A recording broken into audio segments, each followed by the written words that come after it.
Assalamualaikum warahmatullahi wabarakatuh. Perkenalkan, nama saya Sulfeka Hardiani, mahasiswi semester 6 Universitas Muhammadiyah Tangerang, Fakultas Ekonomi dan Bisnis, Prodi Akuntansi.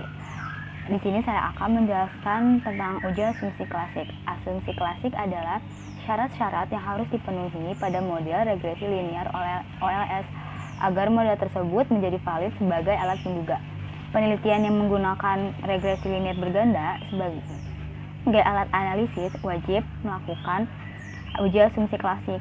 Hal ini dikarenakan regresi linear berganda merupakan jenis regresi linear OLS. Nah, regresi linear OLS sendiri adalah sebuah model regresi linear dengan metode perhitungan kuadrat terkecil atau biasa disebut dengan istilah ordinary least square. Di dalam model regresi linear ini ada beberapa syarat yang harus dipenuhi agar model peramalan yang dibuat menjadi valid sebagai alat peramalan. Tahapan pengujian agar model regresi linear OLS ini menjadi valid sebagai alat peramalan adalah sebagai berikut. Yang pertama ada uji normalitas, yang kedua ada uji heteroskedastisitas, dan yang ketiga ada uji multikolinearitas, keempat ada uji autokorelasi, dan yang terakhir ada uji linearitas. Berikut pengolahan datanya menggunakan program SPSS. Berikut pembahasan uji asumsi klasik dengan program SPSS. Yang pertama, ada uji normalitas. Uji normalitas adalah uji statistik yang dilakukan untuk mengetahui bagaimana sebaran sebuah data. Uji ini dilakukan untuk melihat distribusi data dalam model penelitian. Uji normalitas bisa dilakukan dengan beberapa cara, di antaranya dengan cara uji grafik dan uji Kolmogorov-Smirnov. Berikut ini cara uji normalitas dengan menggunakan program SPSS. Pertama ada uji grafik. Langkah pertama adalah buka program SPSS, kemudian klik variabel view, kemudian masukkan variabel-variabelnya. Di sini variabelnya ada variabel Y, X1, X2, X3, dan X4. Pastikan measure dalam posisi scale dan pastikan desimal dalam posisi 0. Yang kedua, klik data view untuk memasukkan data variabel. Sebelum memasukkan data variabelnya, kita harus persiapkan terlebih dahulu data variabelnya di Excel. Seperti ini. Di sini ada variabel Y, variabel X1, X2, X3, X4, dan ada data gabungan. Setelah itu kita copy paste ke sini, ke program SPSS, dan akan menghasilkan input seperti ini. Ada variabel Y, X1, X2, X3, dan X4. Kemudian langkah pertamanya klik analyze, terus klik regression, lalu klik linear. Akan muncul kotak dialog linear regression. Kemudian isi kotak dependent dengan variabel Y dan kotak independence dengan variabel X1, X2, X3, dan X4.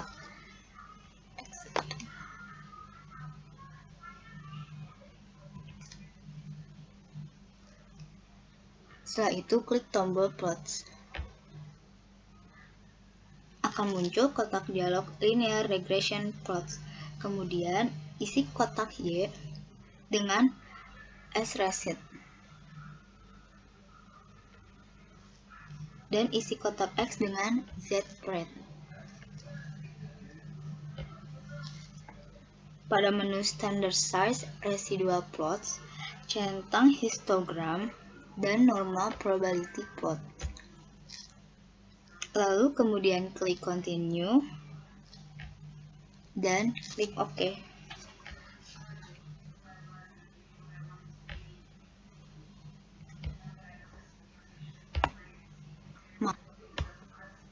Akan menghasilkan output grafik histogram seperti ini.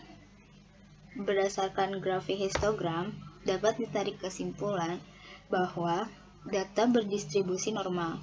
Hal ini dilihat dari grafik histogram memberikan pola distribusi yang melenceng ke kanan. atau membentuk pola seperti lonceng. Kemudian ada grafik p-plot. Berdasarkan grafik p-plot di atas, dapat ditarik kesimpulan bahwa data berdistribusi normal. Hal ini dapat dilihat dari titik-titik yang ada pada grafik plot mengikuti dan mendekati garis diagonal. Uji normalitas dengan menggunakan grafik histogram dan grafik p-plot dapat menyesatkan peneliti apabila kurang hati-hati dalam menafsirkan output grafik yang dihasilkan. Oleh karena itu, uji normalitas dengan menggunakan grafik perlu didukung dengan uji normalitas Kolmogorov-Smirnov untuk lebih meyakinkan lagi kebenaran uji grafik histogram dan grafik p-plot. Yang kedua ada uji Kolmogorov-Smirnov. Uji Kolmogorov-Smirnov adalah pengujian normalitas yang banyak dipakai oleh para peneliti karena banyaknya program statistik yang memudahkan proses olah data penelitian. Kelebihan dari uji ini adalah proses yang sederhana dan tidak menimbulkan perbedaan persepsi di antara satu peneliti dengan peneliti yang sering terjadi pada uji normalitas dengan menggunakan grafik.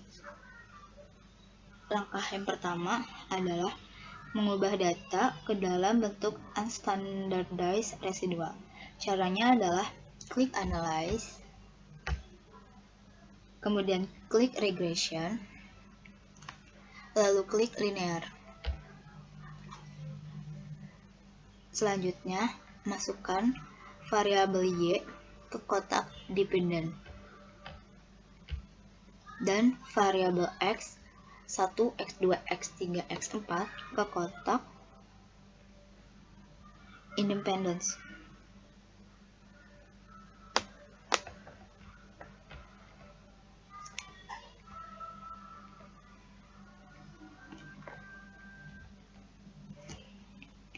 Kemudian klik tombol Save. Maka akan muncul lagi kotak dialog dengan nama Linear Regression Save. Centang unstandardized. Selanjutnya klik Continue, lalu OK.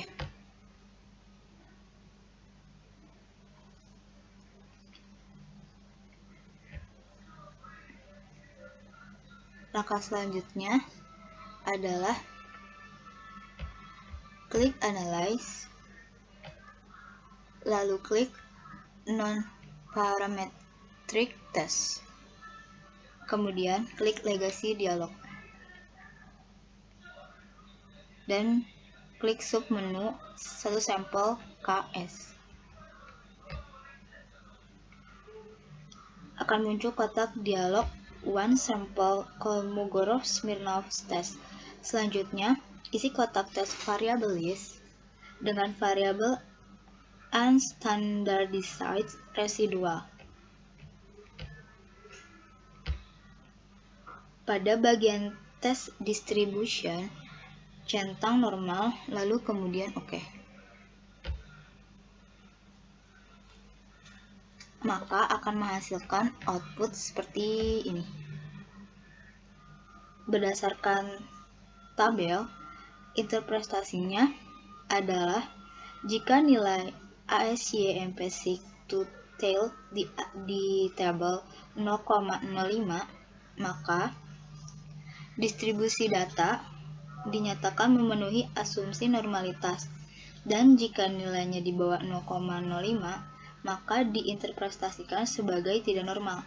Dengan demikian, dapat disimpulkan data yang dibahas tidak memiliki distribusi data yang tidak normal.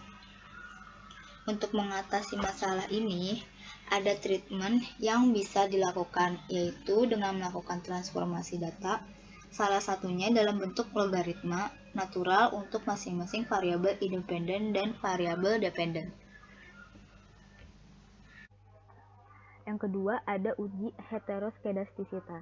Uji heteroskedastisitas adalah uji yang dilakukan untuk melihat adakah ketidaksamaan varian dari residua untuk semua pengamatan pada model regresi linear. Uji ini merupakan salah satu dari uji asumsi klasik yang harus dilakukan pada regresi linear. Apabila hasil uji heteroskedastisitas ditemukan ketidaksamaan varian dari residual, maka dapat dikatakan asumsi heteroskedastisitas tidak terpenuhi, sehingga hal ini dapat mengakibatkan model regresi dinyatakan tidak valid sebagai alat ramalan. Uji heteroskedastisitas bisa dilakukan dengan berbagai cara. Di antaranya, yang pertama ada uji Gleiser, yang kedua ada uji Park, yang ketiga ada uji Spearman, dan yang keempat ada grafik scatterplot. Berikut caranya dengan menggunakan SPSS uji Gleiser. Langkah pertama, klik Analyze, kemudian klik Regression, lalu klik Linear. Isi kolom dependent dengan variabel Y, dan isi kotak independence dengan variabel X1, X2, X3, dan X4.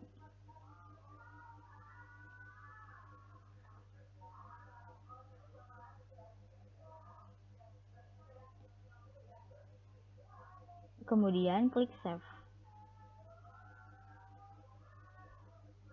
Maka akan muncul jendela dialog Linear Regression Save. Pada kolom residual, centang Unstandardized, kemudian klik Continue, lalu klik OK.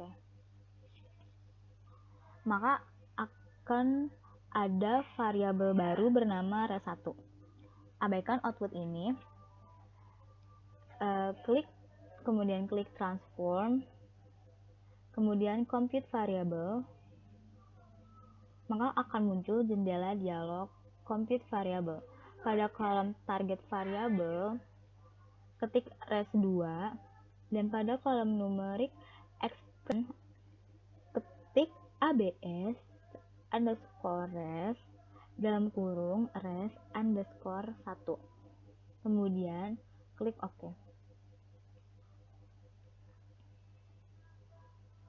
Maka akan ada variabel baru bernama res2. Abaikan output ini, kemudian lalu klik Analyze, kemudian klik Regression, lalu klik Linear. Dalam dependent, keluarkan variabel Y,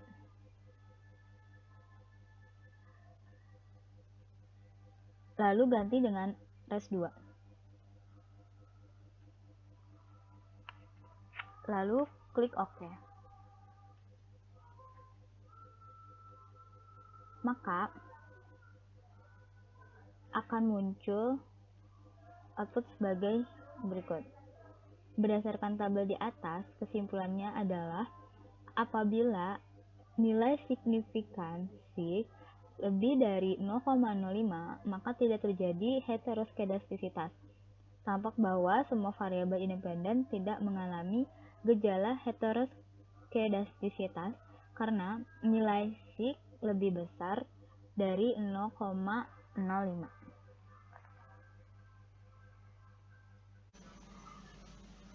Cara kedua untuk uji heteroskedastisitas adalah dengan uji grafik scatterplot. Langkah yang pertama adalah klik Analyze, lalu klik Regression, kemudian klik Linear. Pada kontak dependent, isi dengan variabel Y, dan isi kotak independen dengan variabel X1, X2, X3, dan X4.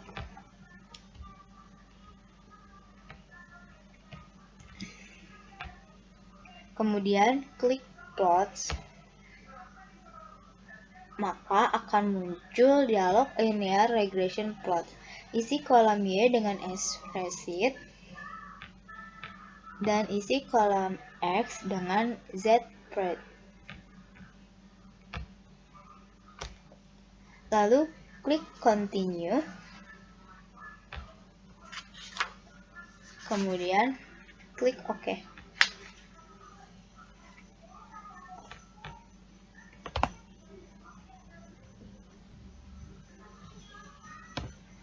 maka akan menghasilkan output seperti ini. Pada gambar di sini terlihat titik-titik menyebar secara acak dan tidak membentuk sebuah pola tertentu. Titik-titik juga menyebar baik di atas maupun di bawah angka 0. Dengan demikian dapat disimpulkan, model regresi tidak mengalami heteroskedastisitas, sehingga model regresi dinyatakan valid sebagai alat peramalan. Dan yang ketiga ada uji multikolinearitas. Multikolinearitas adalah sebuah situasi yang menunjukkan adanya korelasi atau hubungan kuat antara dua variabel bebas atau lebih dalam sebuah model regresi berganda. Multikolinearitas menggambarkan variabel independen mempengaruhi variabel independen lainnya, yang mengakibatkan model regresi tidak dapat dijadikan sebagai alat peramalan hasil penelitian. Uji multikolinearitas yang akan saya bahas di sini adalah dengan melihat percent correlation antara variabel bebas dan nilai width tolerance. Berikut caranya dengan menggunakan program SPSS. Langkah pertama adalah klik analyze, kemudian klik regression, lalu klik linear. Pada kotak dependent di sini isi kotak dengan variabel Y dan kotak independen dengan variabel X1, X2, X3, dan X4.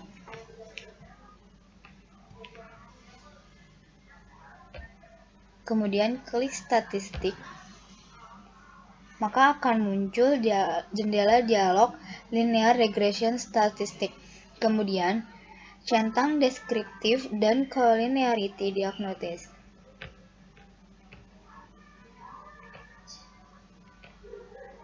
Kemudian klik continue, lalu klik OK. Maka akan menghasilkan output seperti ini. Pada tabel di sini menunjukkan tidak adanya nilai korelasi yang lebih besar dari 0,8.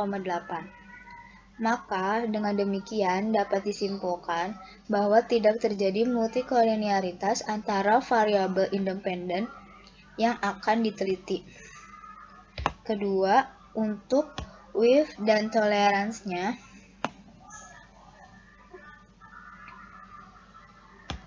pada tabel di sini menunjukkan width kurang dari 10 dan nilai toleransi lebih besar dari 0,01. Maka dengan demikian dapat disimpulkan bahwa tidak terdapat masalah multikolinearitas. Width dan toleransi adalah indikasi kuat yang sering dipakai oleh para peneliti untuk menyimpulkan fenomena terjadinya interkorelasi variabel bebas.